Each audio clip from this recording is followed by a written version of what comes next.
daawadayaal halkan aan ku sugannahay waxa weeye dhaamka weyn ee magaalada Daroor oo u jira xagga galbeed 2 kiiloomitir oo labadii sanadood ee u dambeysay aan biyoobin.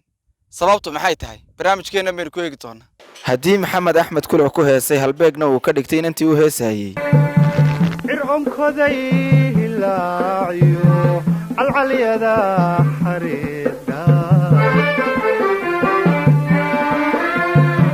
celkii darooro biyo cidhiib ka jooga caranaba sabiilmagii dadkucaan wada dhamay dhalintuna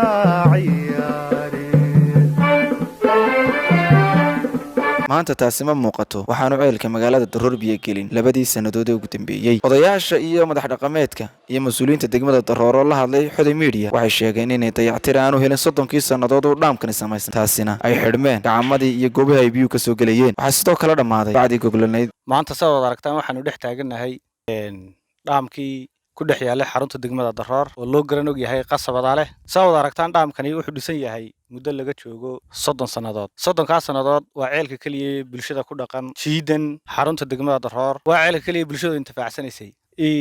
muddo imaka laga joogo dhowr iyo 10 sanadood ba soo wada aragtaan uu dayacan yahay. wixii biyaha dadka u haynayay oo ahaa bacdiina aad bay kulli u googooday oo way jarjartay. waxyaabaha ugu wacan waxa kamid ahaa cadceeda iyo dayacnaan loogu xilligii loogu talagalay aan lagu dayactirin. waxaan maanta halkan baaq uga dirayaa xukuumadda uu hogaaminayo madaxweynaha qaaliga mudane Mustafa Maxamed Cumar iyo xafiiska biyaha iyo hay'adaha kala duwan ee ka qayb qaata dayactirka ceelasha sidii ay bulshadan oo ah bulsho deegaan oo mana ah deegaan ceel kaliya oo riigi uu ku dhex yaalo sidii ay uga soo qayb qadan lahaayeen ama soo ugu dhaqsaha badan leh ugu soo dayactiri lahaayeen ceelkan aan maanta dhex taaganahay wada aragno in dayacnaan fara badan ka muuqato. أول هراء عيلكن بيها وحو هاينشري سند بو هاينشري لكن سنددي وجودن بيسي صدح بلودو كليو بيها هيا صابته وحبا عود دحتا ما jirto wada aragna bacdina way wada googooday biyihiina waxay toos u galiyaan caradii. maanta waxaanu ku dhex sugannahay dhaamka xarunta degmada Daroor oo runtii ay ka muuqato dayac aad u ballaaran. run ahaantii ceelkan wuxuu ahaa ceelka qudhaata ee bulshadu aad ugu mahadisay. waxa la intifaacsanayay muddo 30 sanadood welina muu helin wax dayactir ah ka muuqata. labadii sano u dambeysana wax biyo ah oo galay ma jirto. deegaanka ku yaala run ahaantii waa deegaan ay bulsho badan ay aad uga cabto oo manna ah. xilliyada abaaraha ah waa kaydkii lagu baxsan jiray weeyaan. laakiin sida inooga muuqata maanta aan anaguna ku dhex sugannahay gebi ahaanba wax lala wax shaqo ah oo imika u hayo shacabkii ma jirto. taasoo sababtay haday bacdi tahay iyo haday gacmadii tahayba sida ka muuqata dayac ballaaran baa ka muuqda oo anaga ka degma ahaan naga awood badan. waxaan leeyahay haday tahay hay'adaha kala duwan ee dawliga ah haday tahay hay'adaha ka madax bannaan dawladda in sida ugu dhaqsiyaha badan la baaqaygaas maanta uu gaadho oo aanu helno dayactir. degmadu way ballaaran tahay ila biyoodkeeduna aad buu kooban yahay. degmadu waxay leedahay 8 hafardhaam kii lagu qaatibo haakani inta kaleba way ka sii liidataa. waqtiga la qodayna waxay ahaayeen xilliyadii qaxoontiyadii wax hafardhaamo cusub intii ka dambeysay waxaanu helnay 2 hafardhaam. labadii alxamdulillah si fiican bay u shaqeeyaan bacdiina way taalaa. laakiin lixda ka horreeyay way dayacan yihiin. kanbaa ugu cusub baad odhanaysaa marka dhex istaagto. kuwii kalena maanta kuwan way kasii xaalad liitaan. halka kan aanay ka gelin 2 sanadood iyaga waxa aanay gelin 6 sanadood iyo 10 sanadood qaar aanay biyo gelin baa jira. bulshadiina ay aad ugu baahan tahay. waxaan xukuumadda baaq halkan uga diraynaa maanta anagoo matalayna shacab weynaha ku dhaqan degmada Daroor anagoo ah maamulkeedii inaanu helno gargaar degdeg ah oo dhanka weelbiyoodka ah qaasatan ceelkan aanu dhex taaganahay oo bulshada baahi weyn ka dabooli jiray xilliyada biyo la'aantu dhacdo. hadda waanu ku dhex sugannahay sida ka muuqatana waa loo wada jeedaa. waxaan degdeg u codsanaynaa in looga soo jawaabo baahideedaasoo uu bulshada u noqdo udub dhaxaad bulshadiina ay helaan adeeg degdeg ah oo ay biyo ka helaan. halkaan maanta ku sugannahay waa hafardhaamka weyn ee magaalada Daroor xarunta degmada Daroor.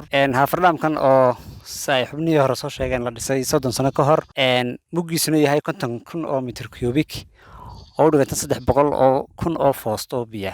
saa loo socono hafardhaamkan muddada 30 sano wixii dambeeyay muuna helin dayactirkii loo baahnaa. bulshada ku dhaqan degmada Daroor iyo nawaaxigeeduba waa ceelka kaliya ay inta badan waxa weeyaan intifaacsadaan ee ay maartay biyaha u soo doontaan. labadii sano u dambeeyay ceelkan biyo lagama cabin saad aragtaan muuqaalkaad ku aragtaan waa dayactiran yahay oo waa dayactir badan buu u baahan yahay waxaa la mid ah ceelashii la midka ahaa isaga ee xilligoodii la dhisay ee ay dhistay hay-addii la odhan jiray rajada geeska hope for the horn ee uu hogaamin jiray lejan cabdikariin axmed guuleed cabdikariim awraali muddooyinkaa wixii ka dambeeyey dayactirna laguma samaynin haafadhaamada rabaso iyo daroor abakor haafadhaamadaasa waxa weeyaan isku mid bay ahaayeen ilaa haddana waxa weeyaan waa dayactir la-aan way kasii xag jiraan waa kii ugu dambeeyey waxa weeyaan bulshada ugu dambeysay ay intifaacsan jirtay kuwii ka horreeyey 10kii sane u dambeeyeyba lama intifaacsan waxaan baaq cod dheer iyo cod gaabanba kugu gudbinaya xukuumadda oo majaraha waayo madaxweyne mustafa maxamed cumar in ay la soo gaadho dayactir degdeg ah dayactir degdeg in la soo gaadho hay-adaha aan dawliga ahayn iyo kuwa dawligaaba waxaan ka codsanaynaa in haafardhaamadaas la soo gaadho oo dayactir loo sameeyo oo ay dawladdu dayactir u samayso gaar ahaan xafiiska biyaha deegaanka waxaanu ka codsanaynaa madaxweynaha sharafta leh iyo hay-adaha gargaarka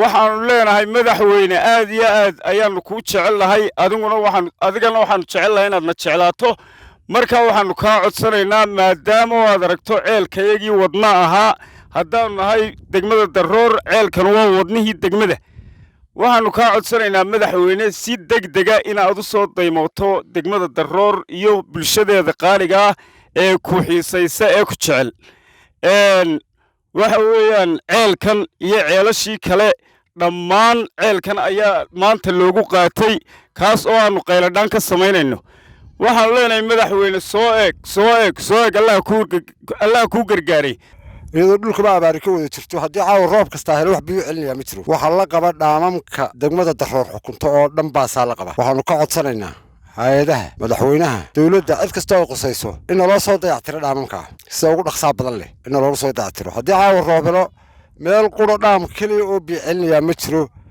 waanay wada dayacan yihiin 30 sannadood baa laga cabayey dadkuna wuxuu ku noolaa dhaamamkuun bay ahaayeen kolkii dhaamamkaa la helana dadku baraagtii marka hore faraw ka qaado dhaamamkaa dartiiba faraw ka qaada circomkoday hilaaciyo calcalyada xariiqa